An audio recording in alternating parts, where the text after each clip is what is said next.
Hey, it's time for another edition of the Cseekly Recap. I'm your host Csomm, and this is a selection of news I have covered this week. The footage behind is from the game Diablo 4 Season 14. Let's get started with the first news of the week, which is all about Sony. I normally don't really cover stuff like movies and TV shows, but this article kinda made me think about stuff. Because this is one of those stories that people are going to dismiss because it's only movies, or it's only TV series. But I think that's missing the bigger picture. This isn't really about Apocalypse Now or Terminator 2. It's pretty much about what buying digital actually means in 2026. For years, we've been told that digital is the future. It's more convenient, there are no discs to store around, you instantly download stuff, and your library follows you everywhere. And for the most part, that's actually true. And yeah, I buy digital games as well. But convenience has always come with a trade-off that many people either ignore or don't fully understand. Because in most digital ecosystems, you don't actually own what you paid for. And Sony's announcement is exactly another reminder of that reality. Those weren't movies people rented. They weren't titles included in a subscription. Those were movies people actually purchased with the expectation that they could watch them whenever they wanted. And now, because a licensing agreement expired, hundreds of those purchases are simply disappearing from customers' libraries. You get no refunds, no alternative access, they're just gone. And that's the part that should concern everyone. The legal defense is obvious. It's probably buried somewhere in terms of service. And it says something along the lines like, you're purchasing a license, not permanent ownership. So companies have been writing these agreements for years, and legally, Sony is probably on solid ground. But there's a huge difference between something being legal and something being acceptable from a consumer standpoint. For example, if I walk into a store and buy a Blu-ray, nobody's showing up 5 years later to take it off my shelf just because a licensing contract expired. If I buy a book, Amazon doesn't get to remotely erase it because publisher rights changed. Well, actually, we've seen digital bookstores do similar things before, and every time it sparks the same debate. But the problem is that this isn't unique to PlayStation. Sony just happens to be the latest company reminding us how fragile digital ownership really is. Or rather, how non-existent it is, if I'm going to be completely honest. And you know what's the scary part? This could absolutely happen to games someday. People like to think Steam libraries are forever, or Epic Game Store libraries forever. Xbox, PlayStation, Nintendo. Maybe they are, but maybe they aren't. The truth is rather simple. You're trusting that every licensing agreement remains intact, every publisher continues operating, every storefront says online, and every company decides it's worth maintaining your access indefinitely. However, history tells us that's a very risky assumption. We've already seen games disappear from sale because licensed music expired. We've seen racing games delisted. We've seen Activision titles disappear. We've seen entire digital storefronts shut down. Also, we've seen online-only games become completely unplayable after servers were switched off. The only difference here is that Sony isn't just preventing further sales, they are removing access from people who already paid. And that's a much more dangerous precedent, which is why I think we need to start having a much louder conversation about digital ownership versus digital licensing. Consumers have become comfortable with the idea that their libraries exist in the cloud, but the cloud isn't yours. Those files aren't yours. That account isn't really yours. You're just borrowing access under whatever terms the platform sets. And most of the time that works perfectly, until it doesn't. And this is also why I think platforms like GOG deserve a lot more credit than they get. I'll give you an example. When you buy a game on GOG, you can download the offline installer, just like that. You can back it up on an external drive, burn it to a Blu-ray if you can or if you want. You can copy those files wherever you want. And years later, even if GOG disappeared tomorrow, you would still have those installation files. You could still play the games.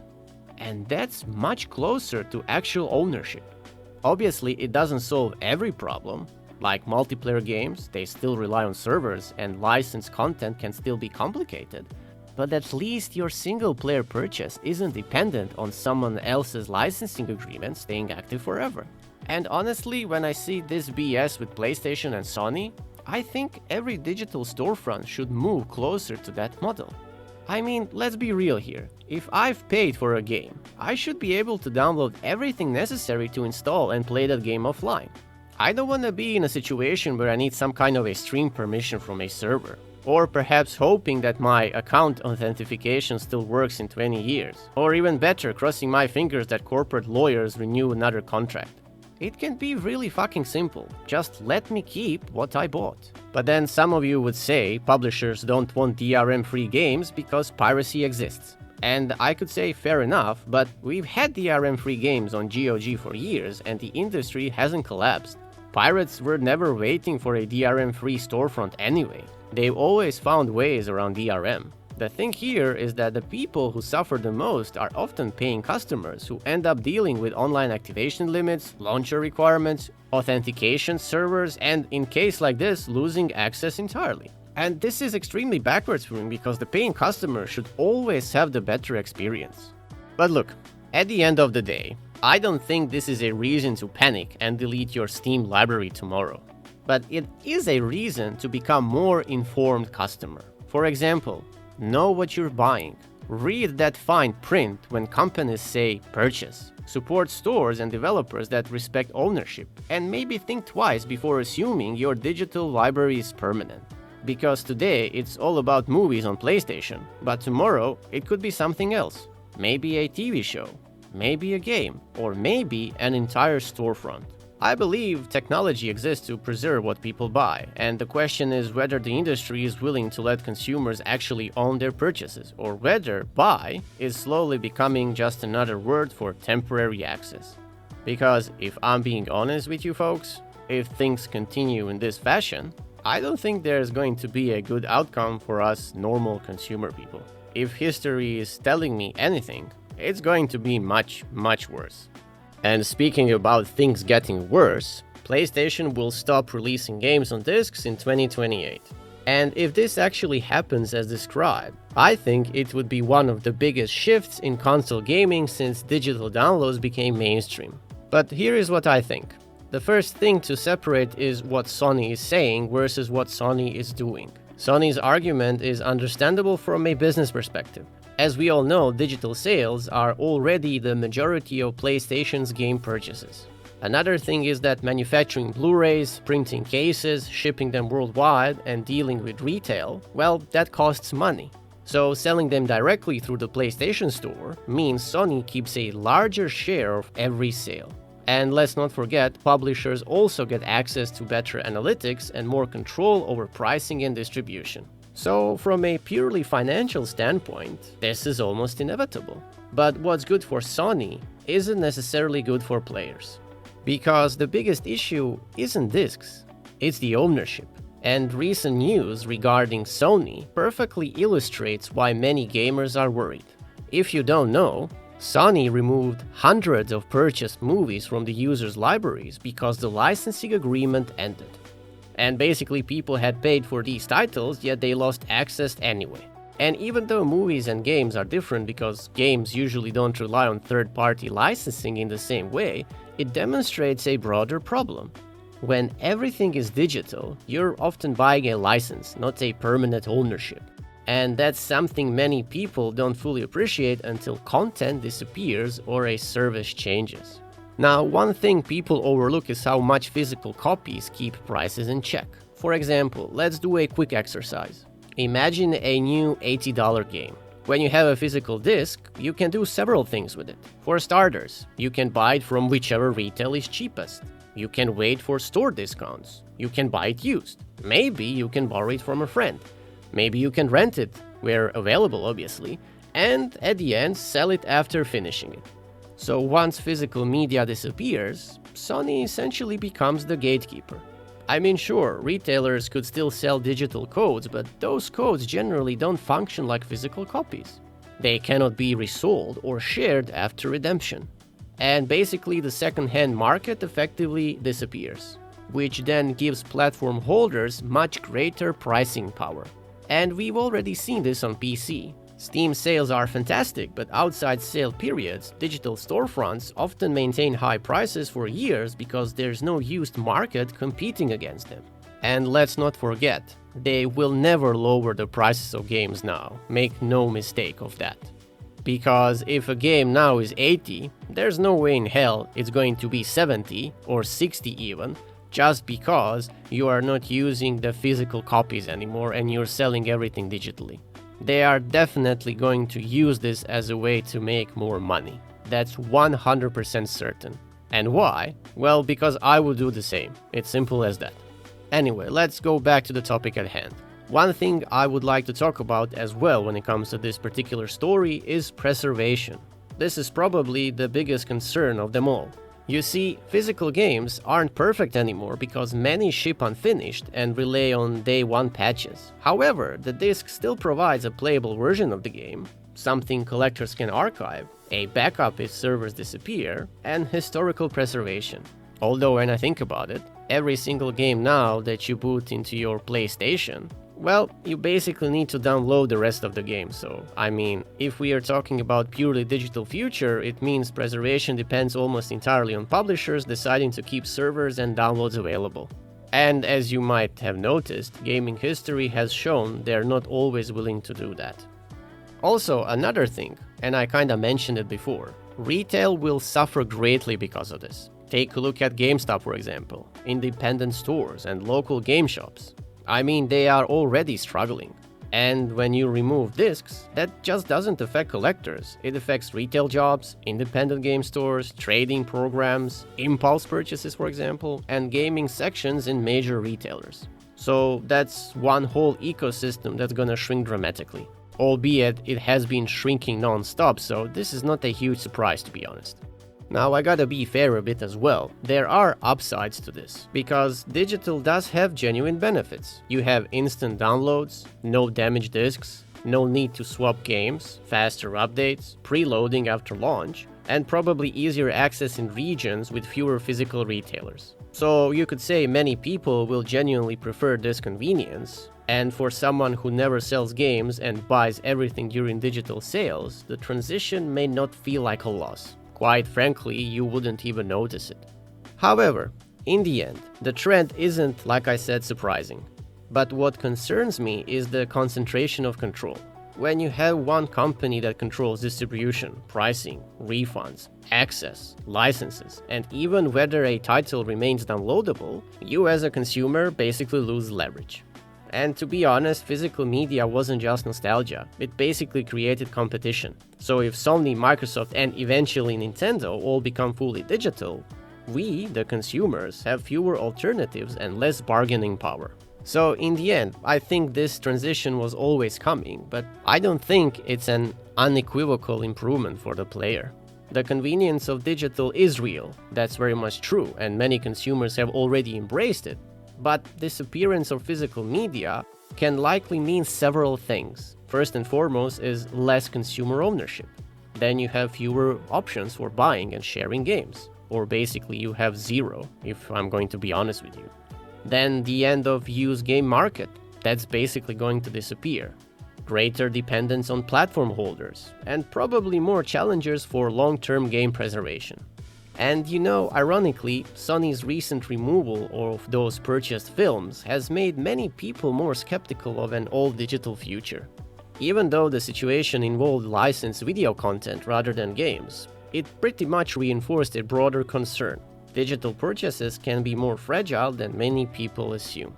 So if this becomes the industry standard, I think the conversation needs to shift from discs versus digital to how companies protect customers in a digital-only world.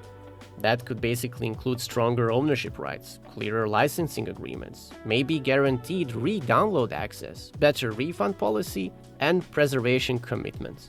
Because without those safeguards, an all-digital future risks giving us more convenience, but less control over the games we pay for. And for the final news of the week that's sort of interesting to me, it's all about how Obsidian might make Fallout after 15 years, but also how Xbox might consider to close them. Now, this second part of this news has been debunked, But as far as I'm concerned, I'm more interested in the first part, that is, that we are going to see another Fallout from Obsidian. Now, this is an interesting one, and I actually think there are good arguments on both sides, as in they should or they shouldn't make the next Fallout game. Also, the key question isn't can Obsidian make another Fallout? It's mostly, is today's Obsidian the same studio that made New Vegas? Spoiler alert, it isn't, but this is where the debate gets interesting. So if we are considering why it could be a great idea, I can sort of give you a couple reasons. The first reason would be that they understand Fallout's RPG DNA. Even people who don't like modern Obsidian generally agree that the studio still prioritizes player choice, dialogue, faction politics, and role-playing. And these are exactly the things I feel have been de-emphasized since Fallout 4. So if Xbox wants a Fallout that is closer to New Vegas than Fallout 4, Obsidian could be the obvious candidate. The second reason is all about Bethesda being busy.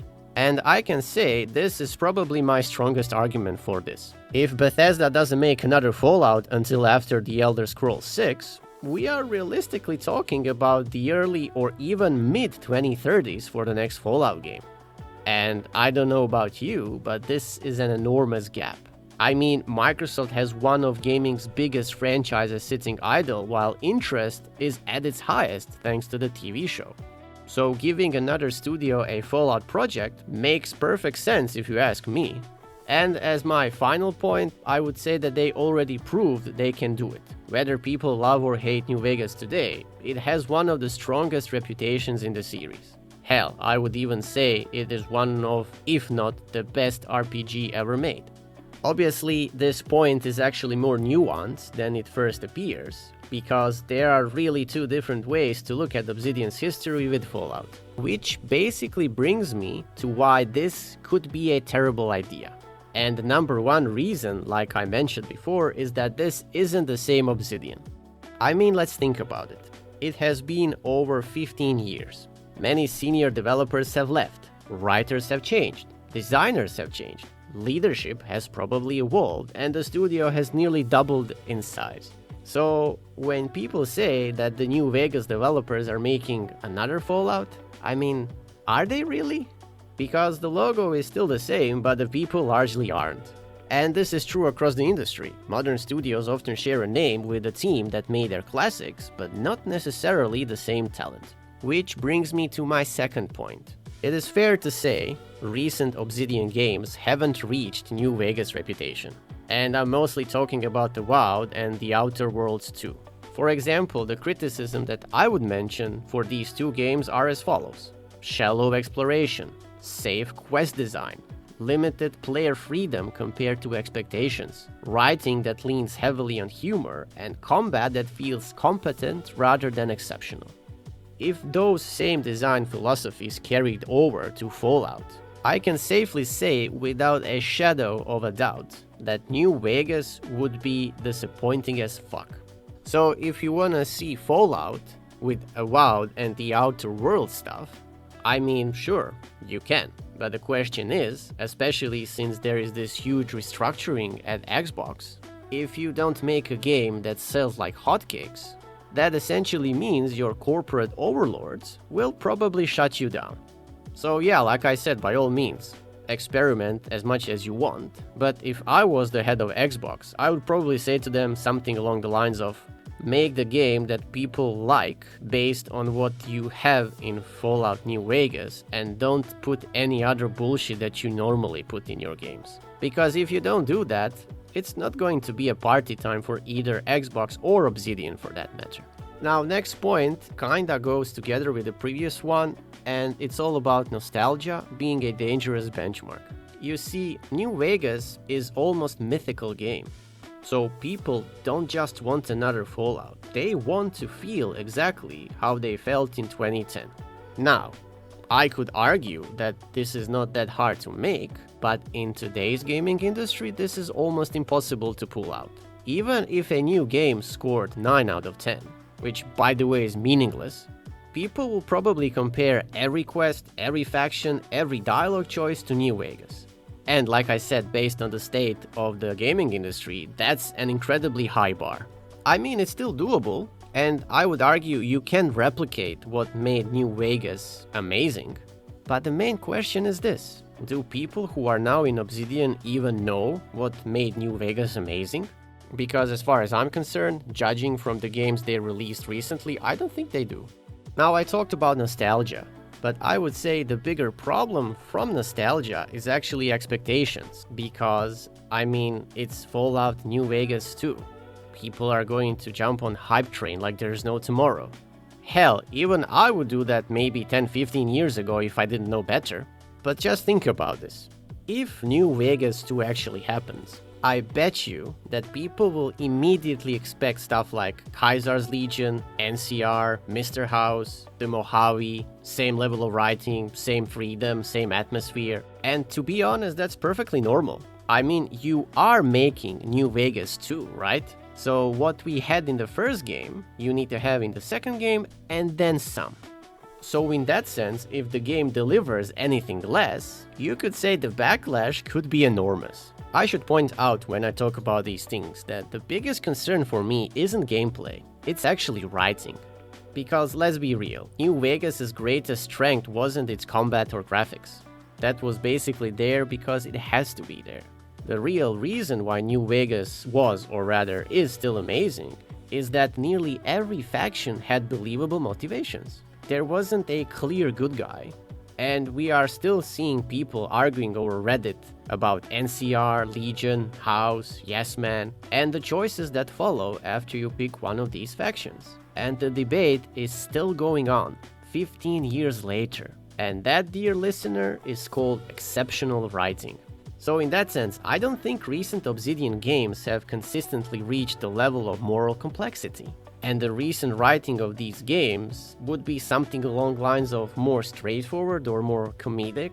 And if that tone carried into Fallout, it could lose some of what made New Vegas memorable. But you know what's interesting here? Ironically, my biggest fear isn't that Obsidian will make Fallout. It's that Microsoft told them that people love New Vegas, so go make another one. And that is extremely detrimental, especially if they don't understand that people who made Fallout New Vegas what it is now are not in your company anymore, and if you are trying to emulate the success that happened 15 years ago without the most important element, which is human resources. And not to mention, if people don't have a clue what made Fallout New Vegas special, then you are basically going towards a cliff which you will never recuperate from, because you will end up flying off that cliff like Wild Coyote, and then soon gravity will take over and you will probably make one impressive human pancake because you forgot to pack your bloody parachute. Now, new Fallout, or rather Fallout New Vegas 2, can spend all its time referencing the first game and bringing back old characters, if that's possible given the fact what happened in the first game and the lore and all that stuff. And you can probably get certain points from fan service in that sense. But if the core design philosophy is lacking, which is deep role-playing, meaningful choices, moral complexity, factions, and player agency, then you're not gonna make a good game, that's 100% certain. So if you see Fallout New Vegas 2 being made by Obsidian, or any announcement happens where Fallout New Vegas 2 is accompanied by Obsidian Entertainment logo, know this. That is not the same studio that made the original Fallout New Vegas, and that logo is just there for marketing purposes and to attract people who know nothing about the first game, or to kinda, I would say, bamboozle most of the people into hyping themselves without actually using their brain to figure out that things are widely different than they were 15 years ago. Because as far as I'm concerned, Obsidian is definitely not capable of making Fallout New Vegas 2. And I will gladly eat my words if this thing ever becomes a reality, but somehow I don't think that's ever gonna happen. And that's basically it when it comes to the news that I covered this week. Thanks very much for watching, and as always, I encourage you to leave comments. I read all of them, and I'm very happy to interact there with you guys. And also, if you enjoy this content, consider liking it and subscribing for more discussions like this. And that's it from me, until the next one.